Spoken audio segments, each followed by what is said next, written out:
Praises. Just chillaxing. Service was wonderful yesterday. I'm just still slain in the spirit, I guess. I was sitting here, I'm working. I was sitting here thinking, I went through something this weekend. And I wanted to talk to my ladies. But it don't just happen, male or female. But I know that it mostly happens with my ladies. I want to talk about being exclusive. Being exclusive, for the most part, is a setup. You got to be careful who you exclusive with. I mean, I know it feels grandiose. It feels great to, be considered as the only the only woman that, they love and all of that. But if ain't no commitment, if it's so much exclusive, then why not go all the way? What I'm saying is a lot of people, well, I'm saying a lot of women get into this exclusive relationship with a man and they find themselves hurt. They find themselves broke. It's like the greatest thing or the greatest component or scenario used in, basically identity theft. They come in and they swoop any and everything off from under you. You're always giving until something happens. And then you realize that you're giving more than you're reciprocating. If you're reciprocating anything at all. Now, I'm not talking about giving to somebody that can't reciprocate or they going through something. This is different. I'm talking about the ones, you know the difference. I'm talking about the ones that they have no intentions on reciprocating. It's always something. It's always something more. They don't want you to stop giving, because if you stop giving, then they stop living, basically, because they basically living off of you because they have no other means of recourse, or maybe you a stream of income.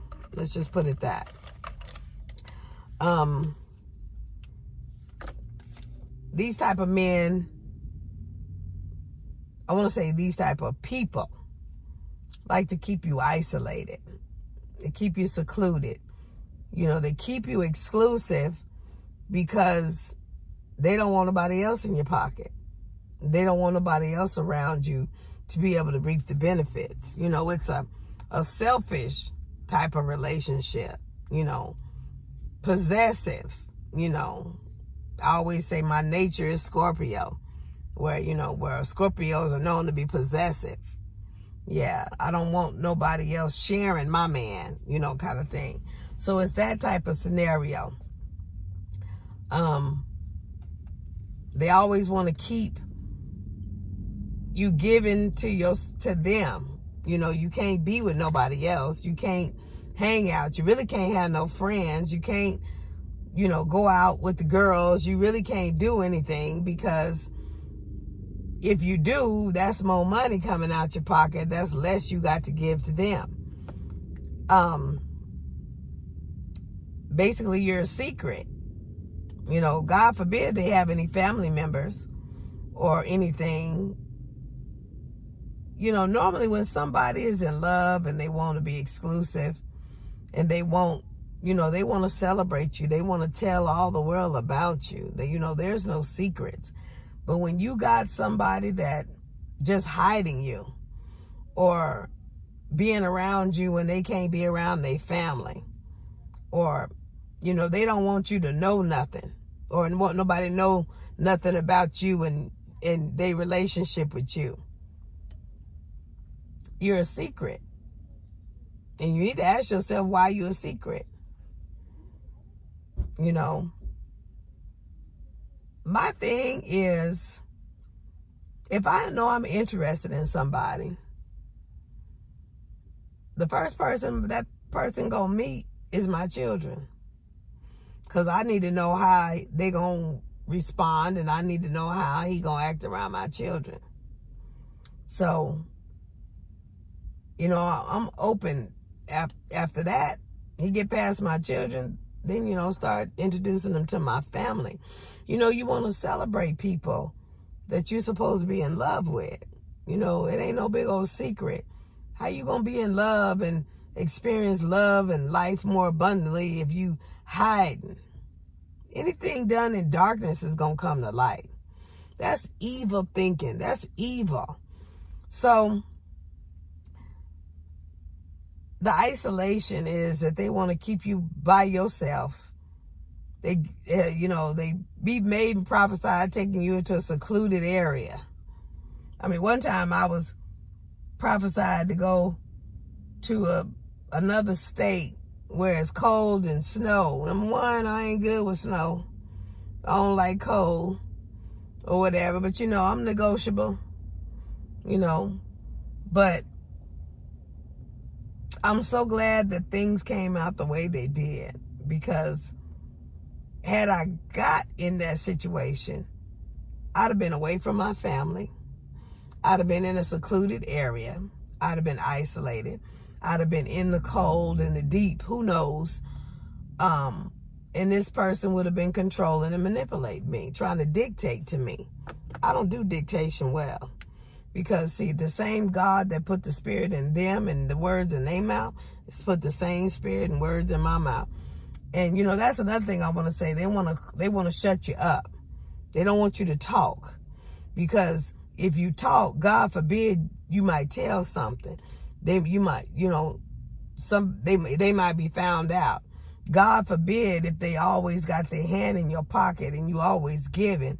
God forbid that the world finds out that they living off of you, that they get money from a woman, that they living off a woman.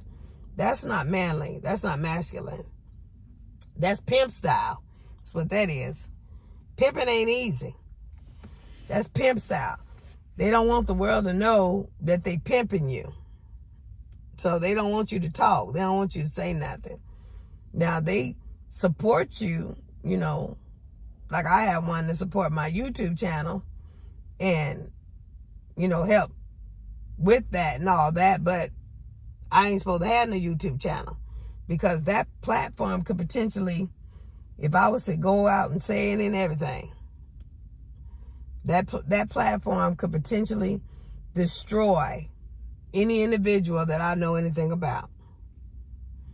So they don't want me to have a platform. They don't want me to talk. They want me to shut me up. How you gonna shut a preacher up that God gave the gift of preaching? How you gonna shut a teacher up that God gave the gift of teaching? You can't shut nothing up that God gave. I mean, if I allow it to happen, then that means I'm stupid. How you gonna shut me up when God gave me this? Anyway, I'm just talking about being exclusive. You know, you get warm and fuzzy on the inside, being exclusive. But you got to open up your eyes. You know, they say love is blind. And it's blind because once you get in it, you know, everything, hormones and, you know, the blissfulness, all that takes place. And, you know, the euphoria and you feeling so good. You know, the oxytocin is going, the pleasure hormone is going, you're feeling really good, and you're really not looking. You're blind to everything else. You're blind to the faults. You're blind to the fact that he had walked with a crooked leg. You're blind to everything. So you got to find out everything before you get into that scenario, into that bliss or whatever. Because once you get in it, you know, it's going to take a heartache. It's going to take a heartbreak or some type of pain to hit you to knock you back into focus. And pretty much that's what happened this weekend to me. But I'm glad I wasn't invested in it as much as I could have been. Because, you know, people like that want the benefits of a significant other or working towards becoming something more. They want the benefits of that. But when you say something, or when you have a issue, or basically when a woman says no, then all of a sudden you drop back down to a friend zone. It's a friend zone then. Well, with Dr. Bell, after I done gave and done all this by the goodness of my heart, and I'm dropped back down to a friend zone, I take it all the way back down to an associate. Because there ain't no reason for that. That's called being used. I've been through that too much in my life. And right now, I can't afford to be used anymore. If I was running around giving my blessings away all the time, I wouldn't have my Cadillac. Matter of fact, I testified before. I got a Cadillac after I realized I was giving a whole Cadillac away. So I don't have time or the patience, and I can't afford to be giving and doing for other people on that level, and they not going to be reciprocating. They ain't planning on investing. They ain't planning on being a we. They ain't planning on that. No, I ain't got time for that, because I mess around and give my Cadillac away, trying to help and bless somebody that don't mean nothing to me, that ain't trying to mean nothing to me. You know, it's just helping them move forward. Which, like I say, I don't mind helping people. But when it takes from me and mine, that's a problem. If you helping people and people are reciprocating, it's a cycle. You know, love is a cycle. It's not just give, and it's not just take. So if you love somebody, Jesus said it like this: if you love me, you'll obey me. That means you'll do something. You'll do what I say. You know, not in dictatorship. You know, normally the woman is always the one out there just giving, just doing, or whatever. When the man starts giving, then, okay, she understands something. You know, she got his attention or whatever. But after a while, if the man ain't giving, she lose interest. She goes somewhere else. Because you can't just keep giving and giving and giving. You can't keep taking something out of a well and never put nothing back in. It'll dry. The well will run dry. The brook dried up. And when the brook dried up, Elijah knew it was time to get up and go somewhere else. He sat there and supped from that brook and was fed by them ravens until the brook dried up. Now, them ravens may have still been there, but everybody know you can't live without water. So when the water left, he knew it was time to go. It was time to move.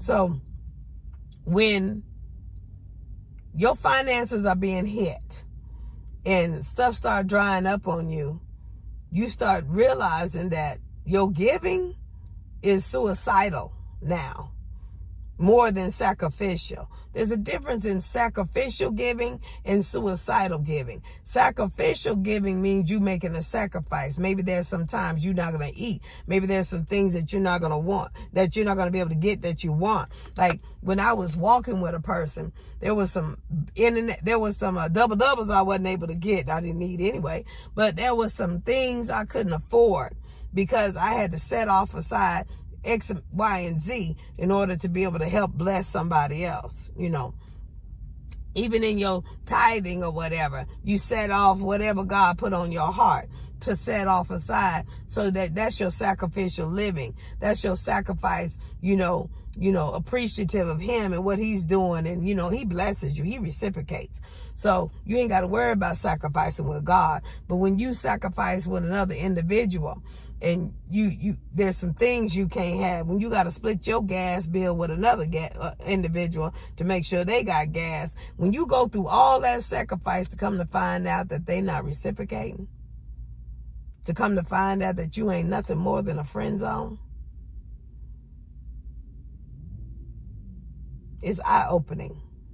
You know, it's hurtful because you done put all your investment, your time, your effort into sacrificing for something that wasn't going to do nothing for you.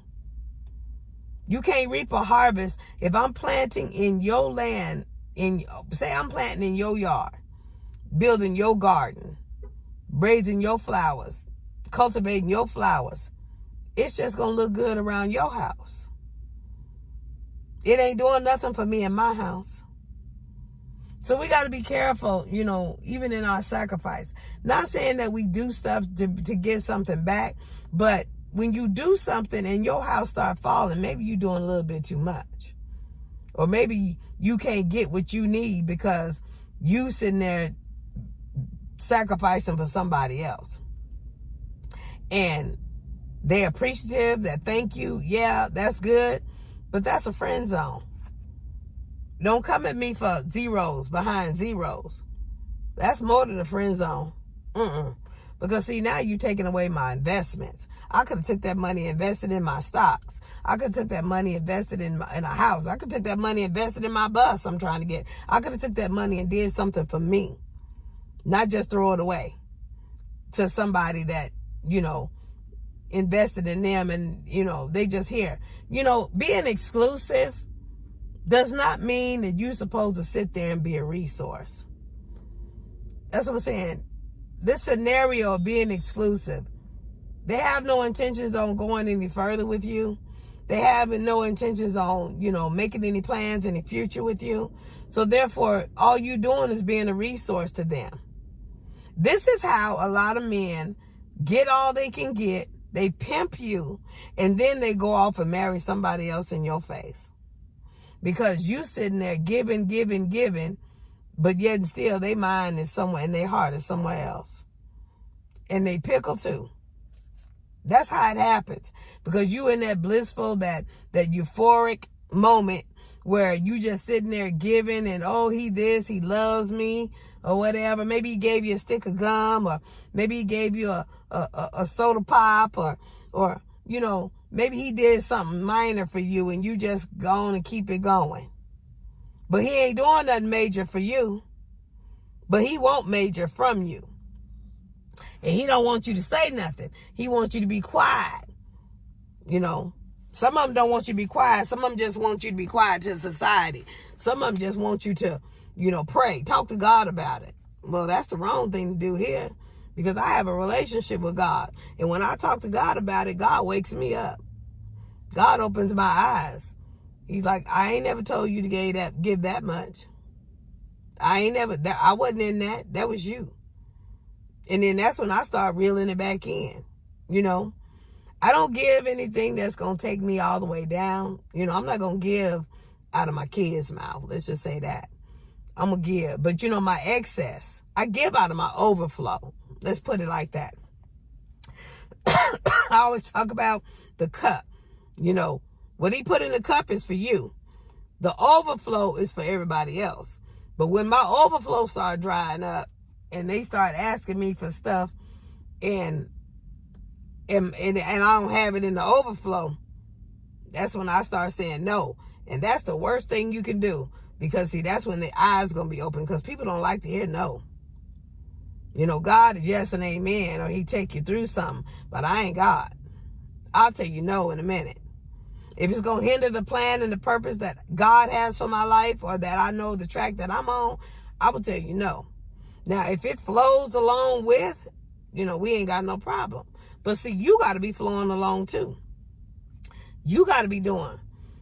That's what I'm saying. You got these relationships or these situationships. That's the new word now, situationships, where you have this individual treating you like they want to be a part, that there's a future. Maybe somebody that want his and her Cadillacs, but they want to keep you in a friend zone. That don't make no sense. That's bipolar, actually. That's bipolar. You know, one minute you want to be his and her Cadillacs, and the next minute you don't want to be nothing of that. It's a scenario that they paint. It's mind games. It's psychology. And you know, everybody that know me know that's my degree. That's my area. You can't play no mind games with me. Because I studied it. All my degrees got some form of psychology. Some form of it. So, beware of the mind games. Beware, they saying, we, this, that, and the other, but their actions is I. Beware of the disconnect.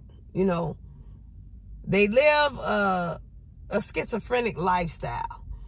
Schizo meaning they talking one thing and they got all these things that sound like a whole bunch of hallucinations. They saying all of this stuff and they got all of this and they doing all of that, but nothing ever, you ain't never no evidence of nothing. There's nothing never comes to pass. You never see anything. It's just talk. I can't say it's a lie because you don't see it. It may show up, it may not. But it's always talking, what they gonna do. And it never comes to pass. So that's what schizophrenia is. They paint this lifestyle, this picture of what they do, this, that, and the other, what they know they can do. And they got this, they own that, but you don't never see it. It's faith without the evidence is what it is. So you don't know if it's really in existence or not. So beware of the scenario. Beware of the mind games. Beware of being exclusive. There's a reason they want you to be exclusive if they're not telling the world about you. If they're not telling the world, or, if they trying to hide you, there's a reason they trying to hide you. There's a reason that they want you secluded. There's a reason why they don't want you to talk. Because some of them don't like the conviction. Some of them, with me, I'm quiet, and a lot of people don't know I got a mouth. I do. I'm very educated, and I know it. That's my problem. I want to say that's my sin. I'm educated, and I know it. I know how to run circles around people. I do. And, I can get very witchcraft with that. So I have to pray constantly because I can say some stuff to some people. It wouldn't be nothing nice. And, words can hurt. I'm the person that everybody come tell everything to. I got this one that hangs out with one of my enemies. Sits and conversates with one of my enemies. Always talking about I'm bringing up my enemy, but I don't be bringing up my enemy. I brought him up as an example a couple of times. But this individual brings up my enemy more than I do. If I was to say anything, I would say he was sleeping with my enemy more than I ever did. So, the fact that keeps coming up, hanging out with my enemy, that's causing doubt and whatever in that individual's mind. And I just step back, because if you're going to hang out with my enemy, you don't need to hang out with me. Now, my enemy was supposed to have said that I couldn't be no friend.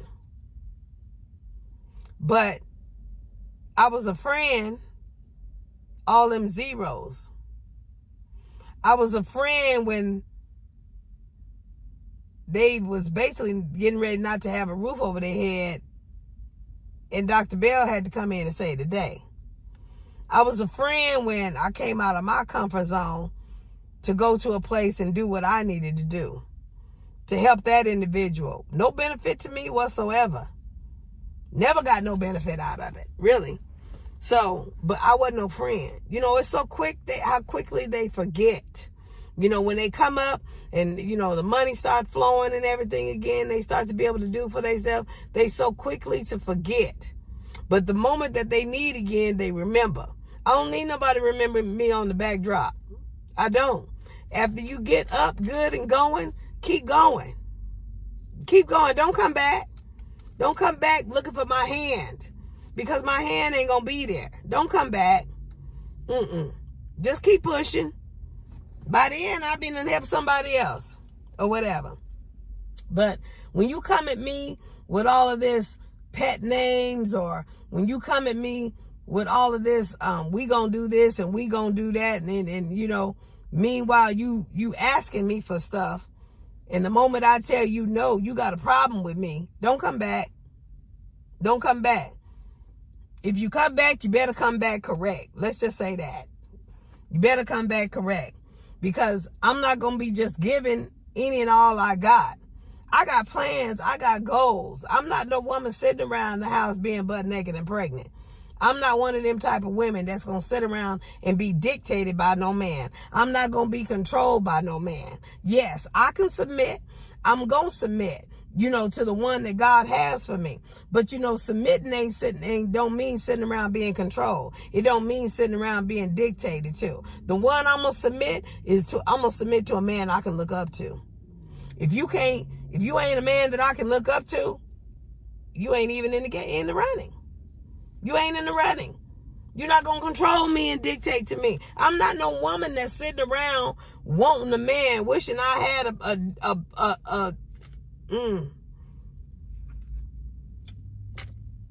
I'm just going to say I'm not a woman sitting around wishing that I could have sex all day or every day or whatever.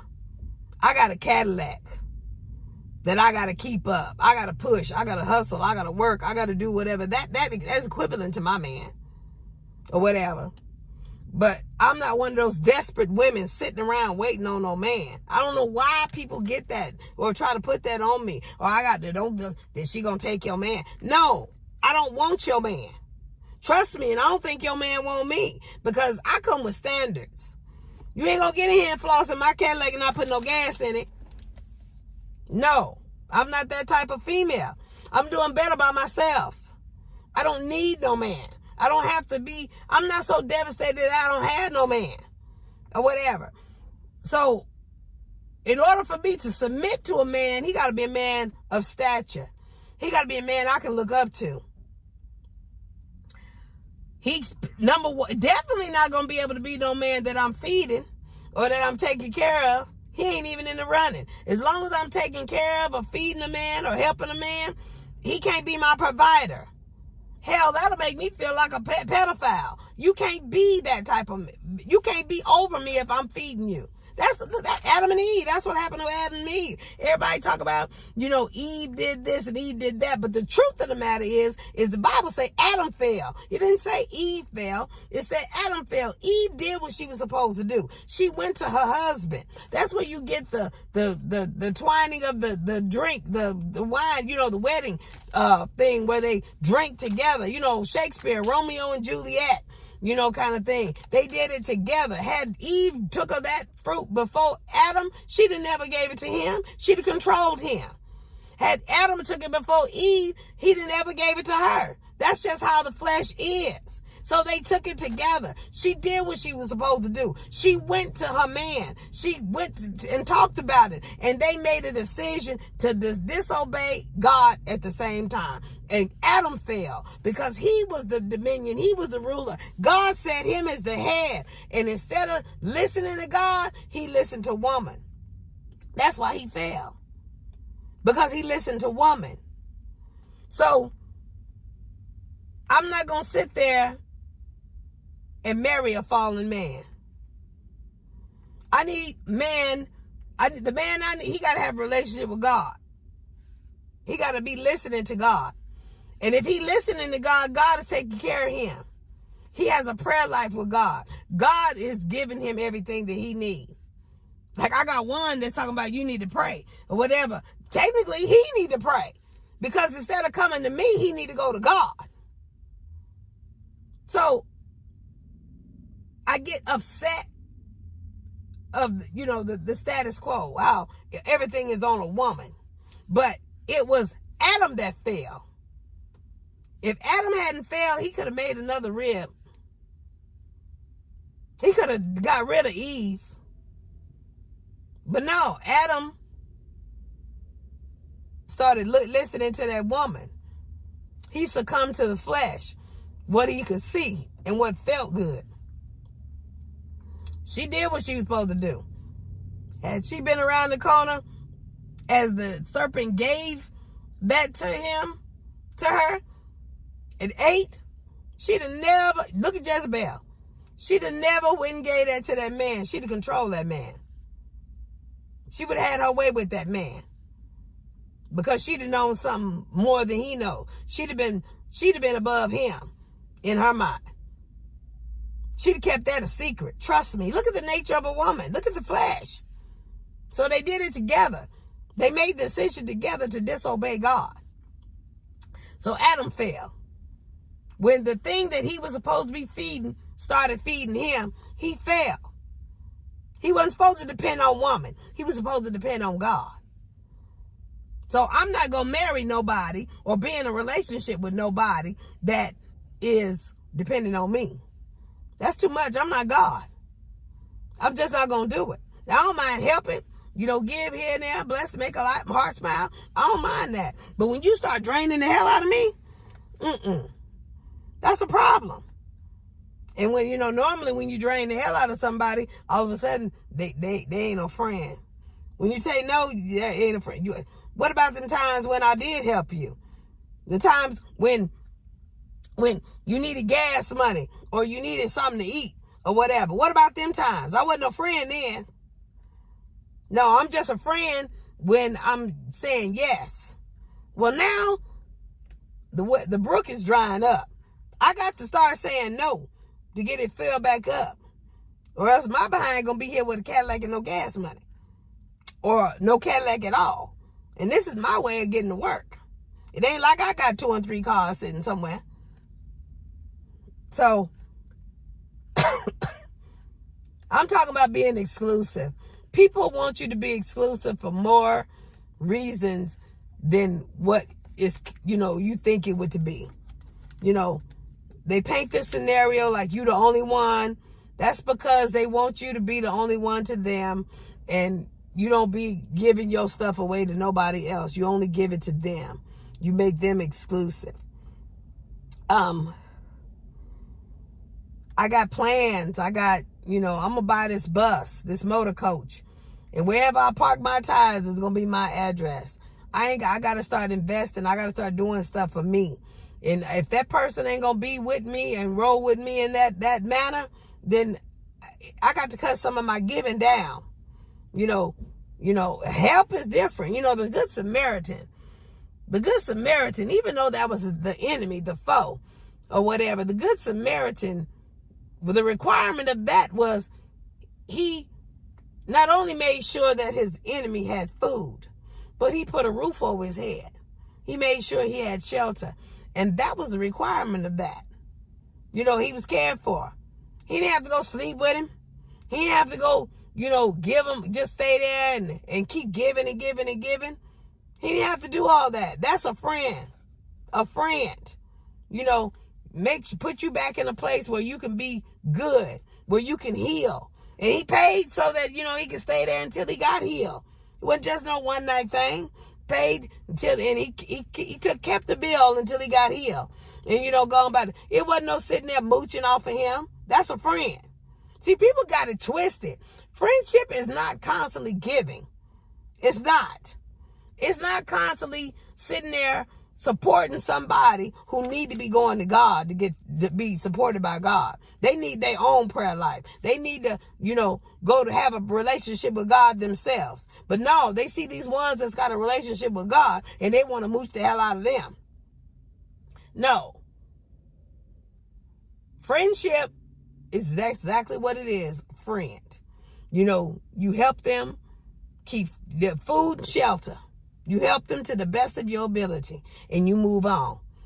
Now, anything above that is a little bit closer than a friend.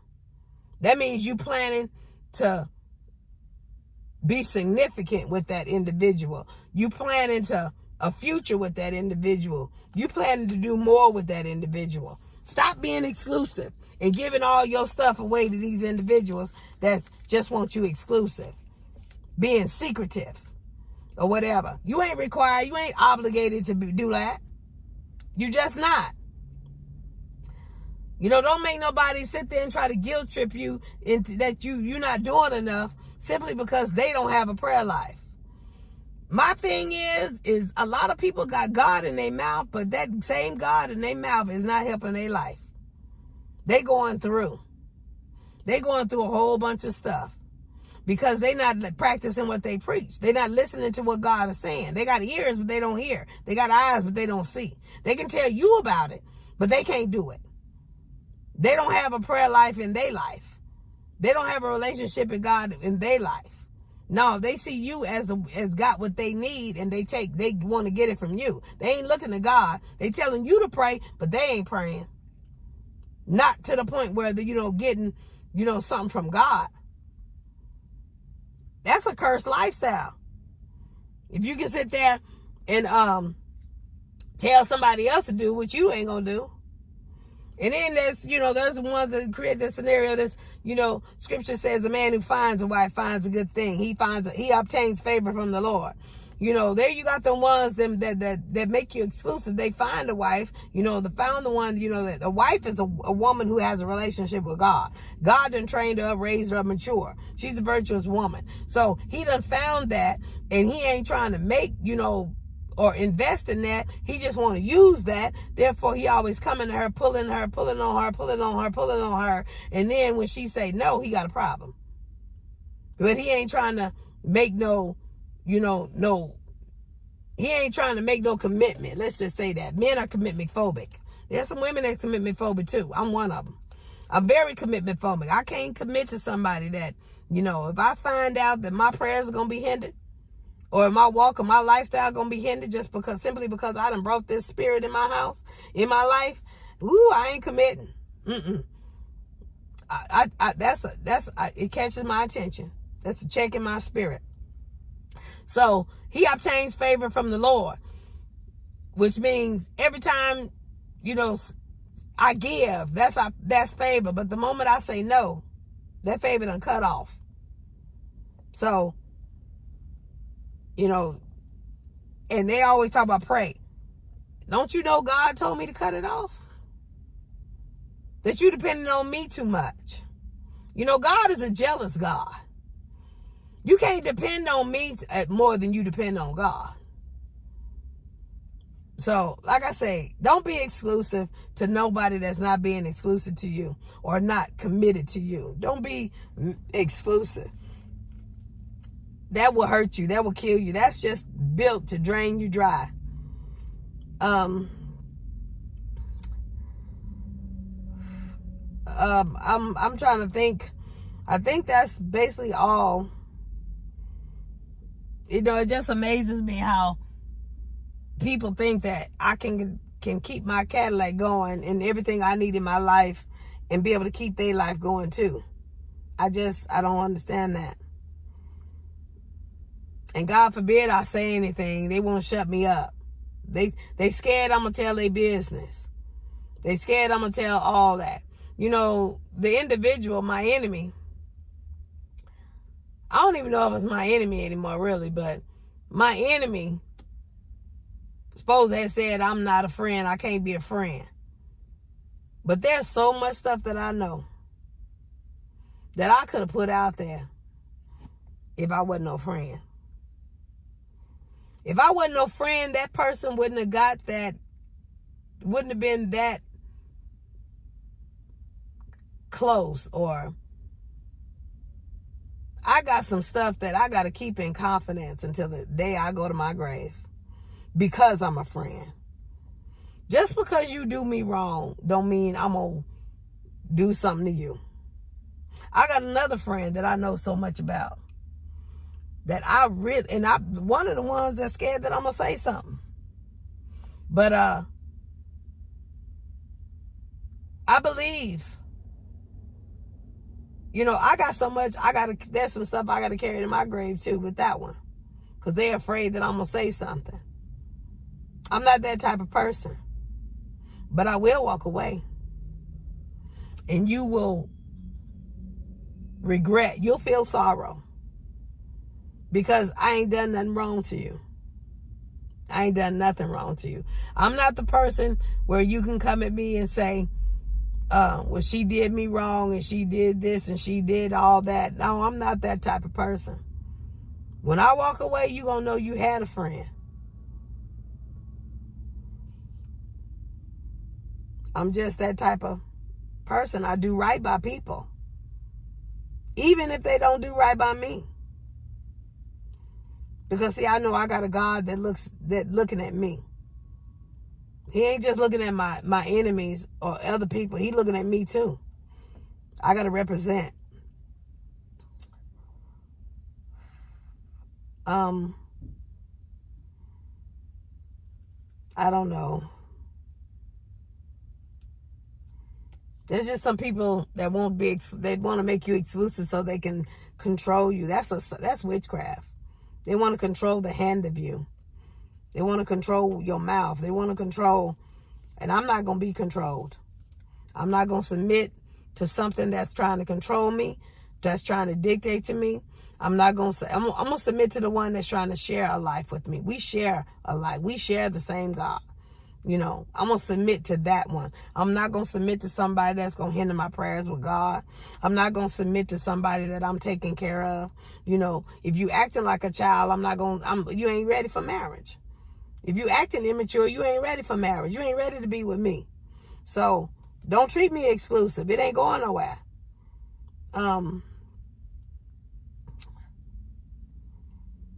These the ones, like I say, they want to get you by yourself.